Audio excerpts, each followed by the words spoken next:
Welcome back and a special welcome to folks on onespotmedia.com.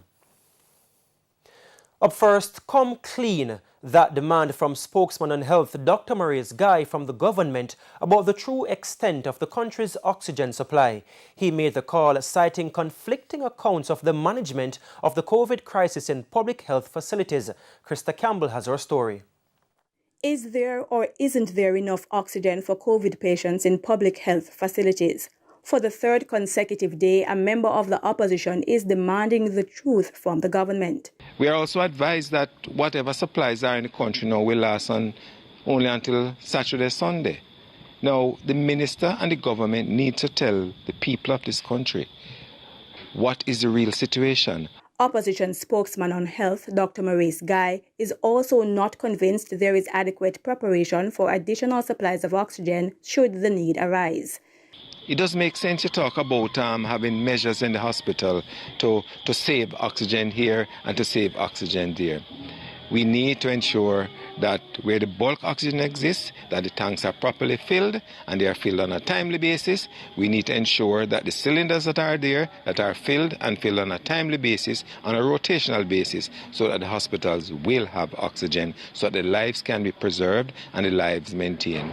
Now, Health Minister Dr. Christopher Tufton has maintained that there is enough oxygen supply at public health facilities, despite controversy about the ministry's timely communication with the sole supplier of medical oxygen, IGL. Meanwhile, another supply of medical oxygen was shipped to the island on Thursday. Still, Dr. Guy says it's been difficult to trust the government's word about what's happening in the public health sector. He noted that too many hospital workers are dying from the coronavirus, while the government insists they have adequate personal protective gear and other safety protocols in place. We are hearing a different story from the end users. The nurses are saying that, in fact, the same CEO of the Cornwall Regional Hospital lamented some time ago that there was inadequate provision of PPEs. But the minister says that there is adequate supply. So what is creating the problem? Is it a logistical problem? If it is so, the minister needs to solve it. He says if it's true that the government has not used any of the $9 million surplus from the previous quarter, that money would go a far way in helping to address the COVID crisis. Spend some of that money to pay the outstanding amounts owed to the doctors and the nurses who get their hazard allowances. Spend money to employ more doctors, as they have been forced to do, but what we felt was the right thing for them to have done from a long time. And put more money in the infrastructure, pay your bills for the health suppliers so that there will not be any tardiness on their part to provide the services. Krista Campbell, TVJ News. Meanwhile, Managing Director of IGL, Peter Graham, says public hospitals should have adequate supplies of medical oxygen going into next week. He says a large shipment is to arrive tomorrow evening, noting the shipment is from Jamaica's primary source in the region. Last weekend, all public hospitals reported dangerously low levels of oxygen, with some running out. Meanwhile, the Ministry of Health says it is investigating whether the oxygen shortage resulted in any COVID deaths, as has been reported. Welcome back. We're continuing the news.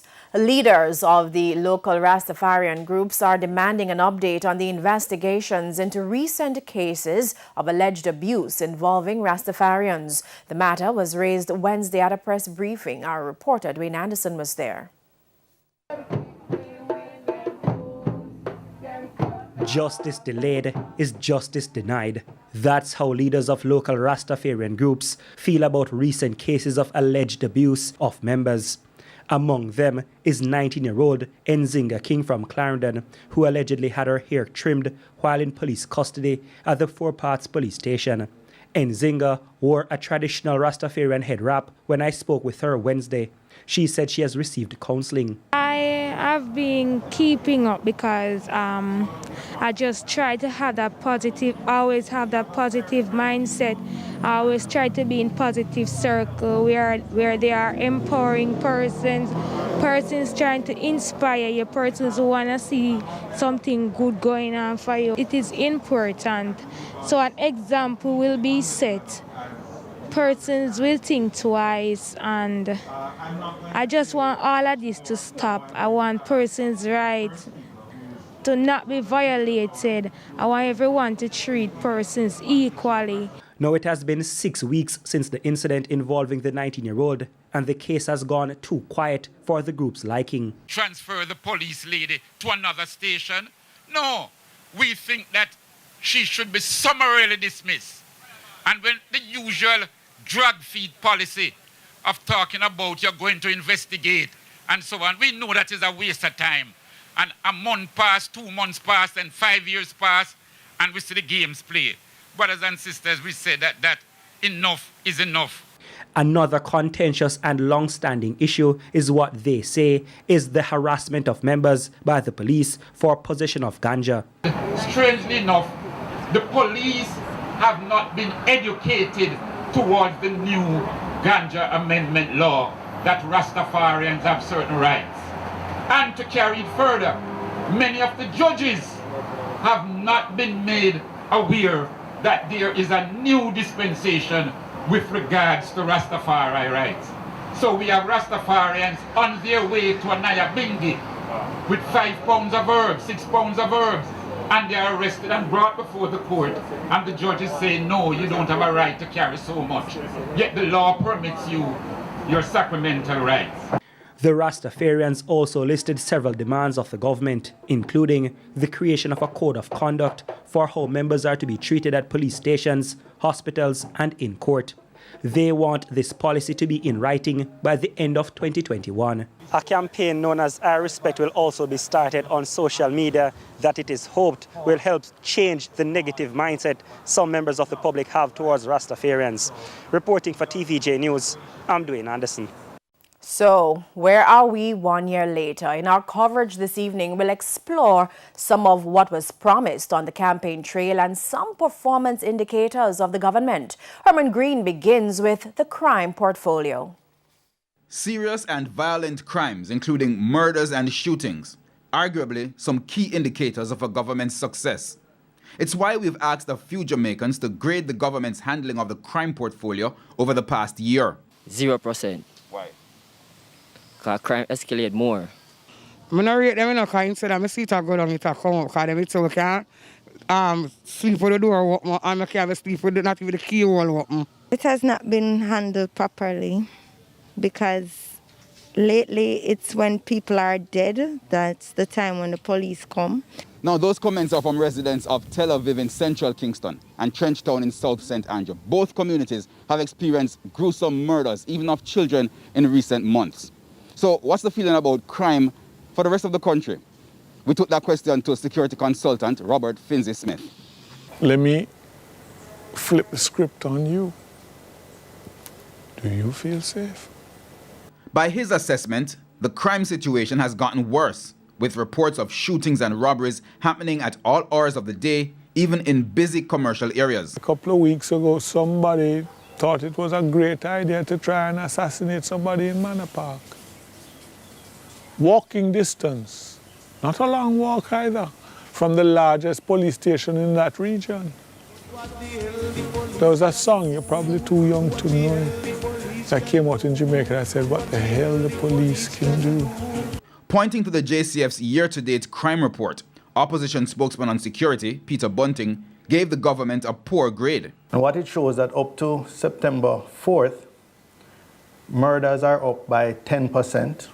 At 964 year-to-date.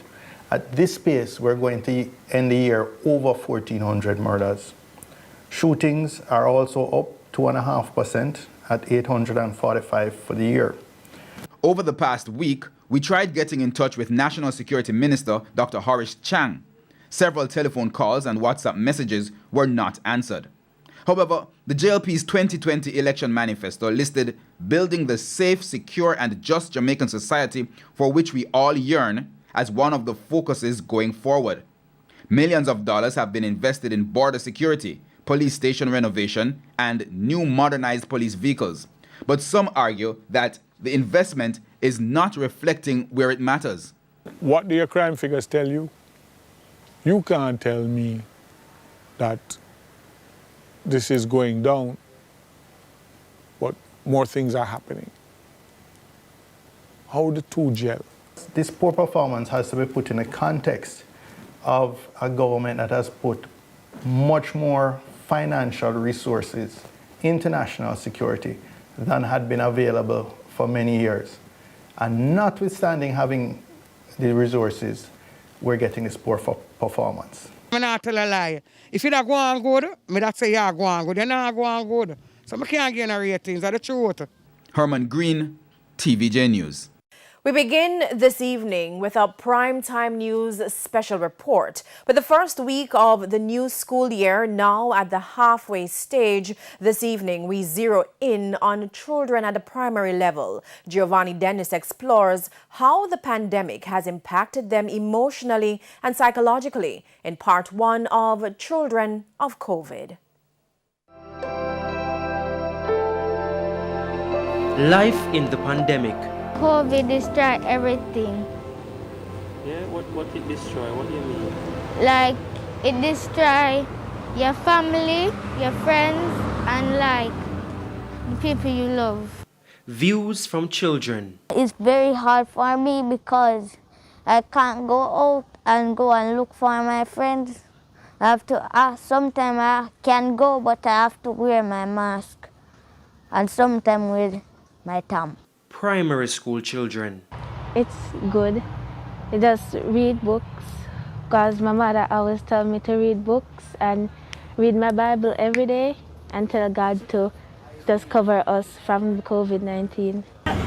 When COVID happened, I was sad because I never get to go to school anymore. And then I got to go to face-to-face, and then I didn't learn so much. Which makes some COVID adjustments unwelcomed. I don't like when I wear a mask because sometimes it will be hard to breathe through. So when we are trying to catch air, you have to drag it down or take it off and breathe and put it on back. How that make you feel? Sad. What makes them happy though is online playtime. Sometimes we text on WhatsApp and stuff, and sometimes we play games together like Roblox and Minecraft. What's that like? It's fun because we get to like build a house and we get to FaceTime ourselves and we just play games. And sometimes we read books together. You find that you spend a lot of time playing Roblox? Yes. And that means hours of screen time. We'll examine drawbacks of this later. But options are limited for this generation growing up in a world that has paused. In fact, UNICEF reports that the effects of living in lockdown has scarred children. Sometimes I just feel like I have it. Sometimes I stay away from my brothers and my grandmother because I don't want them to catch it and stuff. The pandemic is very sad because there's a lot of people dying, and it's like when people get COVID and they rush to the hospital and some other day they just die. A September 2020 UNICEF study shows emotions like frustration, anxiety, and fear have heightened among children in Jamaica. Sometimes they tell how many people have died and ill, and some of them in the hospital and stuff, hospitalized and ill, and they show the numbers on the TV. So I write down them in a book and look at how many people have died. And if they put a new one on it, I write it down as well. Why you do that? Because I don't know, I just want to write it down. And then when I look over on the news and look over it, I just look over and see how many people have died. Data from the Education Ministry reveal 120,000 students were out of school last year. Half of them are primary students. Even those who attend online school are displeased. Online school is very kind of boring sometimes because you just get to sit around the computer or your device and just listen and do your work. It's not like you're gonna have lunch and like go outside and play. It's because sometimes the camera will lag and sometimes it will be always glitching. It's just like when you're speaking and you can't unmute your mic. Which takes us to internet connectivity. Sometimes when the current chip out and then it comes back, the internet takes like 15 to 20 minutes to come back. So when it connects, it says connects without internet. So once I'm trying to join the class, he's going to say, please check your internet connection and try again. Sometimes the internet go away and come back, go away and come back. We just have to wait until it comes back for us to rejoin the class and stuff. It happens to some of my classmates. How many of you? 15 of them, because it's 23 students and 15, sometimes they can't join the class. And after 18 months of this, they're tired. I just wish it to go away and never come back, because we have never had a virus like this. We never had one like this with people dying every day. What are you looking forward to after COVID? After COVID, play football and help mommy and daddy. Going back to school and see my friends and teachers. I'm looking forward to just go back to school in face-to-face. I just make sure that it never ever come back and destroy my life again. Things are gonna get easier. In part 2, we'll hear researchers on long-term drawbacks COVID is having on children and government's intervention plan. Giovanni Dennis, TVJ News. Things are gonna get easier. Prime Minister Andrew Holness is expressing disappointment that only 40,000 students have been vaccinated so far. Mr. Holness addressed the matter while also outlining that a new herd immunity target may have to be set for the country. Dwayne Anderson reports. At the start of the local campaign, about 1.7 million people, or over 65% of the population, needed to be vaccinated to achieve herd immunity against the virus. But Prime Minister Andrew Holness has put the country on alert that the figure may have to be much higher because the virus has evolved. We are at about 13% of Jamaica receiving at least one dose of the vaccine. That is far, far too low. We are not at a point where the vaccination is having an impact on transmission, and we are way from the 65% needed to attain herd immunity. And with the new Delta strain, it might be that the 65% isn't enough. We may have to go even higher. The Prime Minister addressed the matter during the St. Thomas leg of his COVID-19 vaccine community tour. He also used the occasion to express his displeasure with the vaccine uptake among students. Mr. Holness reasoned that some parents were not entertaining the opinions of their children regarding the vaccine. So the last statistics I saw was somewhere in the region of about 30,000. There would probably be about 40,000 now. I'm not pleased with that. I think we can have more children vaccinated. And my personal view is that there are more children who want to get vaccinated, but parents are standing in their way. Now, we can't interfere with the rights of parents over their children. But what we can do is continue the encouragement of parents to get their children vaccinated. Supporters of the PNP and the JLP in the meantime are being asked to remember that the community vaccine tour is not a political event. The warning comes amidst early complaints from some observers about the presence of party supporters at the vaccine sites and in the communities visited by the politicians. There will always be persons who will want to show their political support. And I had to be very strong on that in the planning and strong on that today, that there must not be any political characterization of what we are doing today. This is a national mobilization.